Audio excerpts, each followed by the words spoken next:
Coucou tout le monde. Alors, je vous fais juste une petite vidéo, toujours sans mon trépied, hein. Mais bon, c'est pas grave, vous avez l'habitude.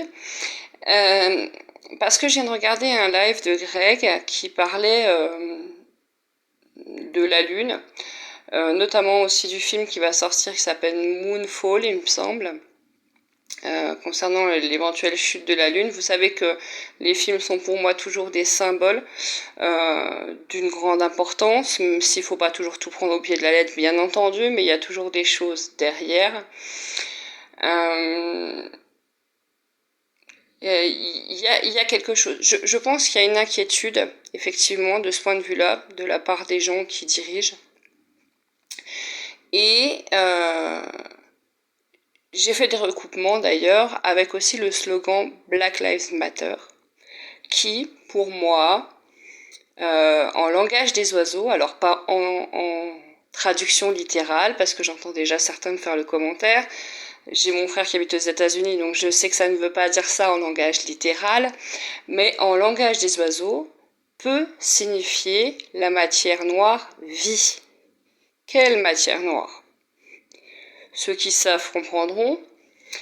Et est-ce que c'était pas un clin d'œil, un avertissement des grands de ce monde en disant c'est bon, on a réussi à faire ce qu'on voulait faire, c'est le démarrage de cette chose-là. Ça n'a aucun rapport avec les histoires raciales, hein, je parle de graphes.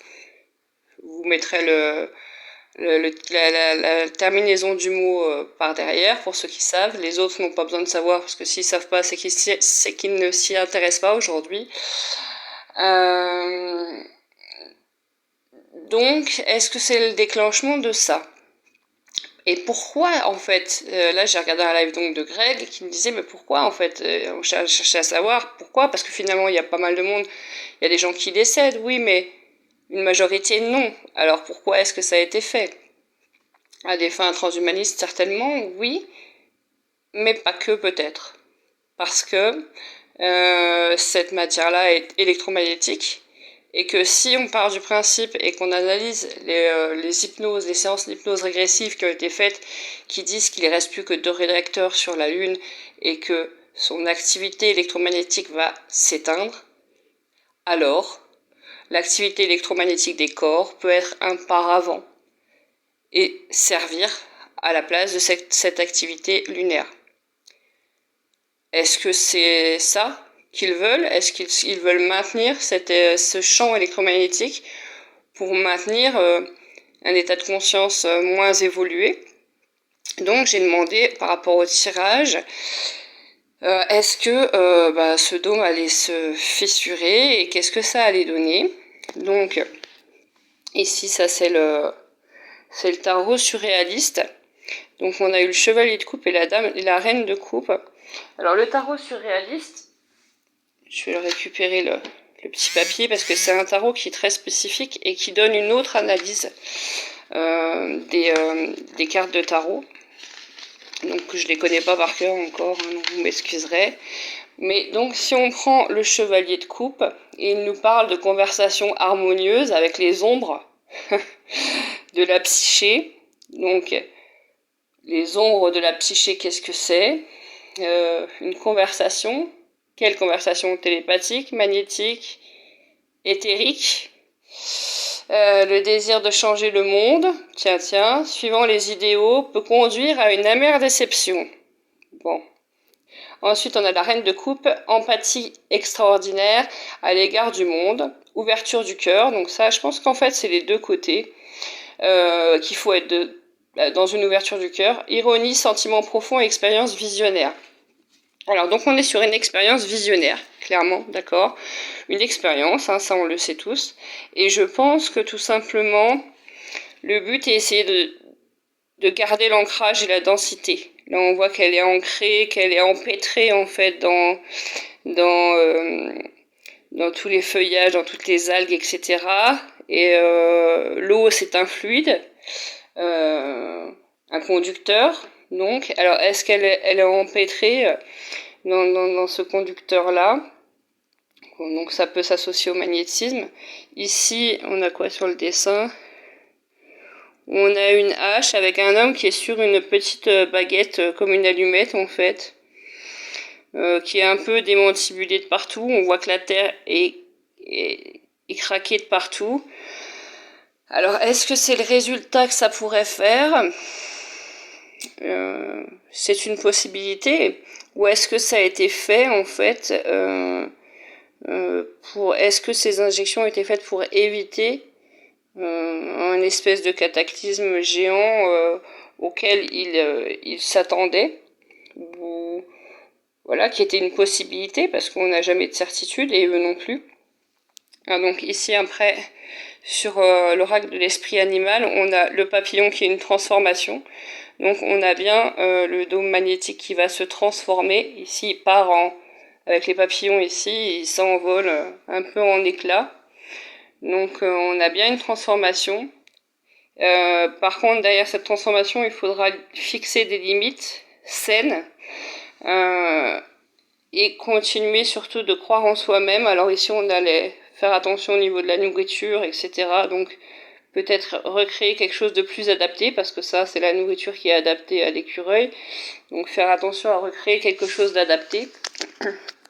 Je vais vous lire juste une partie de l'esprit du tatou qui est à la base, au milieu de cette... je suis désolée pour le... J'essaie de prendre la page. Pour le cadrage, je sais que c'est désagréable. Alors, comme c'est la carte du milieu, donc l'oracle dit « Apprendre à fixer des limites saines est le don de l'esprit du tatou. Vous entrez dans une phase où, pour être aligné avec vos intentions et co-créer la meilleure vie possible, il vous faudra peut-être faire preuve de perspicacité et dire non à de nombreuses choses qui ont pu vous convenir par le passé. » D'accord ? Donc il va falloir faire de grosses concessions. Cela signifie également que vous avez besoin d'apprendre là où vous finissez et là où les autres commencent. Donc apprendre les limites de la souveraineté. Tiens, comme cette carte est intéressante. Ce qui est à vous et ce qui ne vous appartient pas.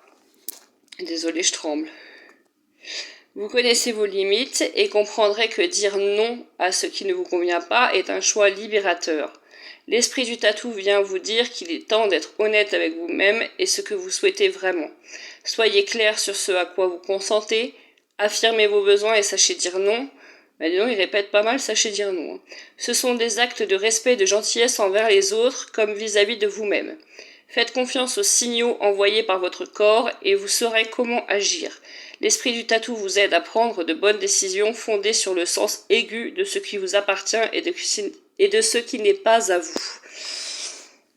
Voilà un excellent message pour finir cette petite vidéo. Donc effectivement, pour moi, il va y avoir transformation du dôme magnétique et je rejoins entièrement Greg là-dessus. Il a une très très bonne analyse et ça n'est pas étonnant au vu de son histoire.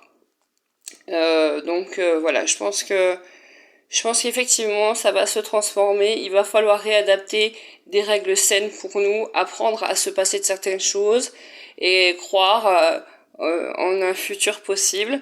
Je pense également que les injections ont été faites justement pour maintenir ce dôme le plus possible, parce que forcément ça va remettre en cause tout ce qui est électronique, etc. Donc voilà, ça peut créer beaucoup de panique.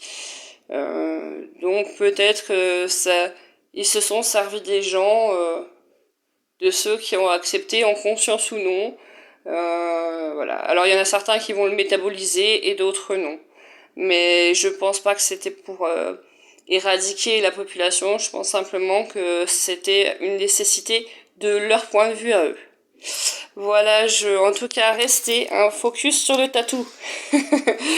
Et apprenons à dire non.